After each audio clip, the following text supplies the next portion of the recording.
The Zulu victory at the Battle of Isandlwana in January 1879 had thrown the British invasion of Zululand into chaos. It had also sent shockwaves and panic through the populations, especially the white populations, in neighbouring Natal Colony and Transvaal. And no greater was this fear felt than in the lands bordering northwest Zululand. This was an area that had been disputed between white settlers, the Swazis and the Zulus for years. Upon hearing of the British defeat at Isandlwana, the residents surrounding the small village of Lüneburg had sought safety in their local church, which they had fortified, and for good reason. On the 10th and 11th of February, just 2 weeks after Isandlwana and the British defence at Rorke's Drift, Zulus raided across the border into this area. And whilst this wasn't a full-blown Zulu invasion, but merely an opportunistic raid by marauders to seize cattle and anything else they could lay their hands on, it was of little comfort to you or your family if you were on the receiving end of an assegai. This area of Zululand that was bordering Natal Colony and Transvaal was fiercely proud to be Zulu, but was also an area that was semi-autonomous with many local powerful leaders. One such leader was the exiled Swazi prince, Mbilini. He'd fled his native country when he had backed to the wrong side in a succession crisis, and an old friend and ally, the Zulu king Keshwayo, he was allowed to settle with his supporters in Zululand. And over the years, he had gathered Zulu supporters into his entourage, so that by 1879, he could personally put about 1,000 warriors into the field. And whilst those numbers were nowhere near strong enough to invade either Natal or Transvaal, they were more than enough to cause a nuisance and disrupt communications between the two colonies. The British commander, Lord Chelmsford, ordered 4 companies of the 80th Regiment of Foot to move from the Transvaal to Lüneburg to both offer some peace of mind to the residents who were holed up in their church and to check any further Zulu incursions. The 80th Regiment of Foot had been raised during the French Revolutionary Wars in the 1790s and tended to be recruited from the county of Staffordshire in England. A few years after the Zulu Wars, they would be amalgamated with the 38th Regiment, who I happened to mention in my video about the Battle of Alma in the Crimean War, to form the South Staffordshire Regiment. And those 4 companies of the 80th Foot were commanded by Major Charles Tucker. Tucker had been born in Devon in 1838, received his army commission in 1855 at the age of 17, and 5 years later he had transferred to the 80th Regiment. During the 19 years that he had spent with the 80th Regiment, he had participated in campaigns in Bhutan, in the Himalayas, and modern-day Malaysia. Having marched his infantry companies to Lüneburg, he was now waiting for his supplies, not least 90,000 rounds of ammunition, to arrive in a convoy of 18 oxen-pulled wagons, lumbering very slowly behind them. This convoy was attracting the attention of Mbilini's scouts, who were licking their lips at the rich and unprotected pickings, not least the 250 cattle that were being driven along with the convoy. Concerned both at the convoy's slow progress and their vulnerability, Tucker sent out D Company of the 80th Regiment under Captain Anderson to provide an escort and to deter any marauders. 5 days later, the convoy was struggling to make progress. Torrential rains had made rivers almost impassable, and the ground so soft that the heavily laden wagons were constantly getting stuck. Still 8 miles away from Lüneburg, and with the Intombe River to cross, Tucker sent his captain instructions to get to the village at all costs. Whether there was ambiguity in that instruction or whether Captain Anderson read them literally is open to question, but Tucker was aghast to suddenly find Anderson and D Company marching into his camp that evening, minus the wagons.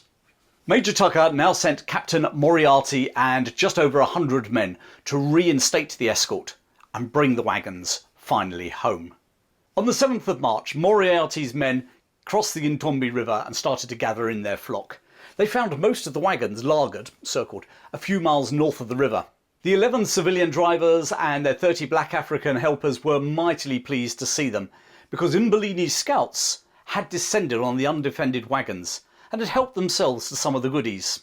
Because the scouts were few in numbers, they'd only carried away what they could take, including some modern Martini Henry rifles, destined for the 80th in Lüneburg. More importantly, they were on their way now to tell the Swazi prince that there were 80 modern rifles and 90,000 rounds of ammunition going begging in the undefended wagons.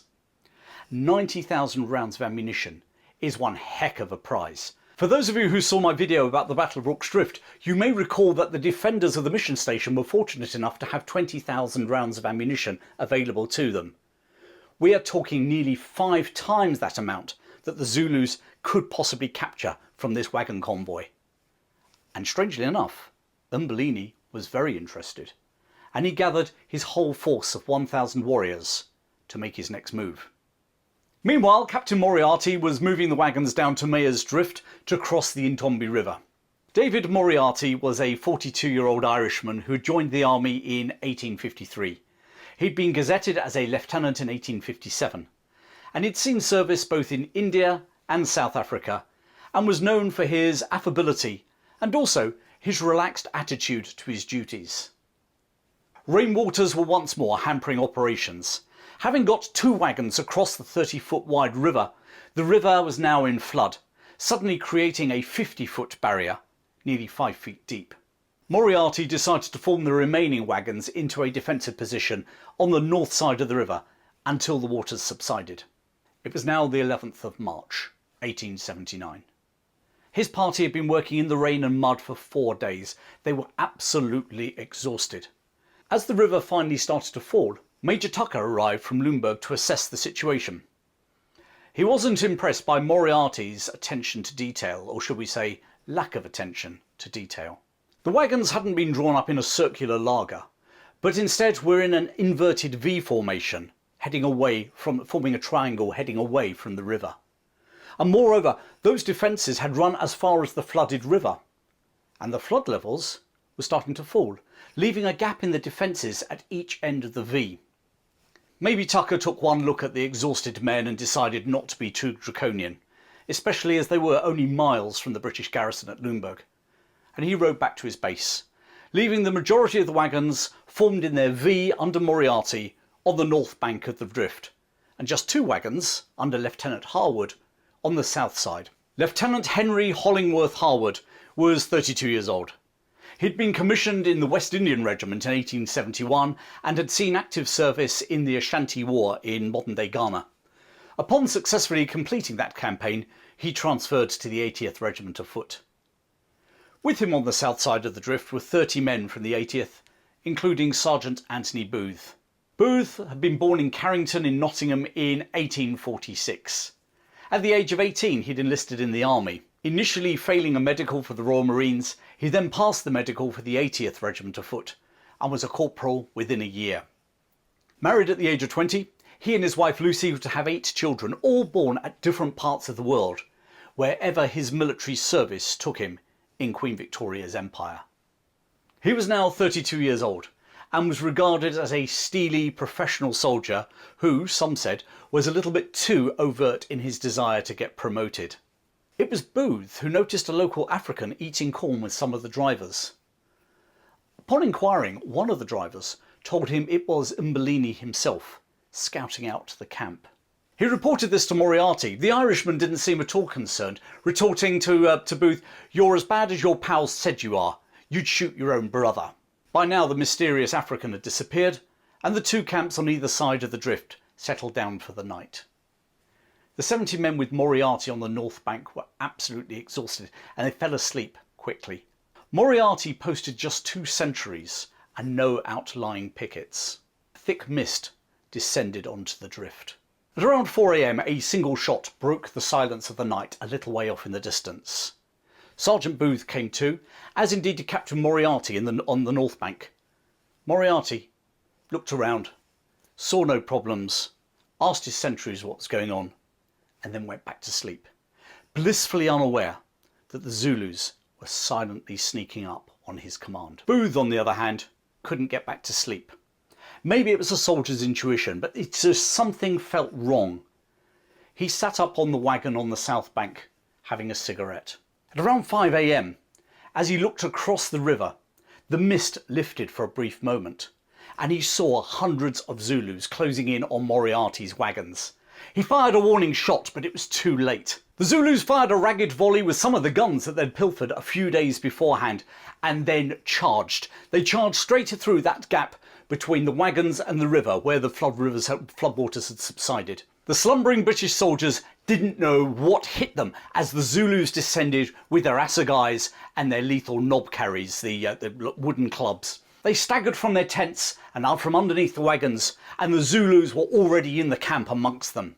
A driver who survived the slaughter saw Moriarty shoot 3 Zulus dead with his revolver before being speared with an assegai, shouting, "Fire away, boys! Death or glory! I'm done!" Captain Moriarty fell amongst a frenzy of slashing Zulu assegais. In the panic of the dark, the mist, the battle, the Zulu war cries, men shrieking, soldiers and civilians tried to swim across the river, but they were dragged out and killed by the Zulus. Just 15 made it across. Just because they crossed the river didn't mean that they had reached safety. The Zulus were now fording the drift in the time-honoured Zulu tradition of linking their arms to rush against the current. A couple of hundred Zulus against 30 men. Plus, well, the exhausted and terrified survivors from the camp.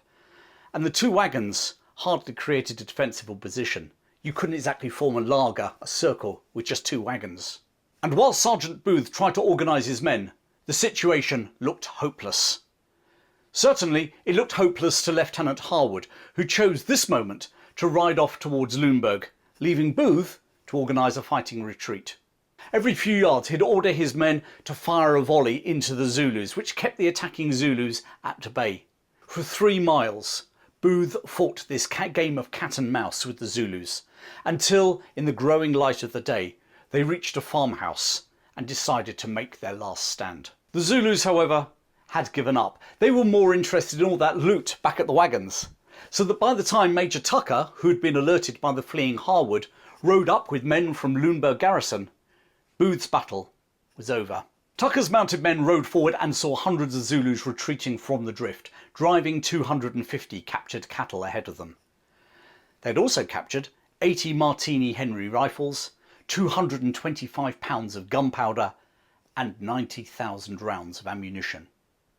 Around the drift lay 62 dead British soldiers from the 80th Regiment of Foot, plus nearly 24 civilians. In traditional Zulu fighting custom, most of the British had been disemboweled. The Zulus had lost just 30 men in their attack. Initially, Major Tucker reported Lieutenant Harward's actions in a favourable light, saying that he had ridden to Lüneburg to get help and that he had ordered Booth to conduct a fighting retreat. Soon, however, survivors of the fiasco were giving a different account of the events. That the officer had fled, and that Booth, who by now had been promoted to colour sergeant because the previous one had died in Moriarty's camp, had organised the retreat under his own initiative. The following year, Harward was arrested and court-martialled for misbehaving in front of the enemy and abandoning his men. His defence was that as the only man with a horse, he felt it was his duty to ride to Lüneburg to try and get reinforcements, and quite frankly, as one man, he'd have made not a jot of difference to the defence of the South Bank garrison. And the court-martial found in favour of him. Lord Chelmsford's successor as Commander-in-Chief in South Africa, General Sir Garnet Wolseley, was furious. He refused to endorse the decision of the court-martial, and he added his own opinions at the bottom of their verdict, which castigated the officer. This addition, Wolsey's words, were then read out to every regiment in the British Army. Despite being cleared in the court-martial, Wolsey's words of castigation effectively ended Harward's career, and he resigned in May 1880, dropping out of the spotlight and dying in 1897. Sergeant, now Colour Sergeant Booth, however, was firmly in the spotlight. Alongside his castigation of Harward, Wolsey heaped praise on Booth and personally recommended him for the Victoria Cross. That in itself is very interesting, considering that Wolsey felt that the defenders at Rorke's Drift mostly didn't deserve their Victoria Crosses because they were just doing their duty. He must have felt that Booth had done more than his duty, probably by taking command in the absence of an officer at the Battle of Intombe. On the 26th of June 1880, Booth was presented with his Victoria Cross by Queen Victoria herself at Windsor Castle. Anthony Booth VC served an incredible 33 years in the army, finally retiring as a sergeant's instructor in 1898.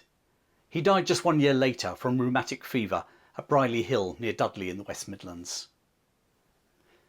The disaster at Intombe and the failure to tighten up Moriarty's defences didn't seem to affect the career of Major Charles Tucker. He was with the 80th Regiment at the final Battle of the Zulu War at Ulundi, and after the 80th amalgamated with the 38th Regiment, becoming the South Staffordshire Regiment, he actually became colonel of that regiment.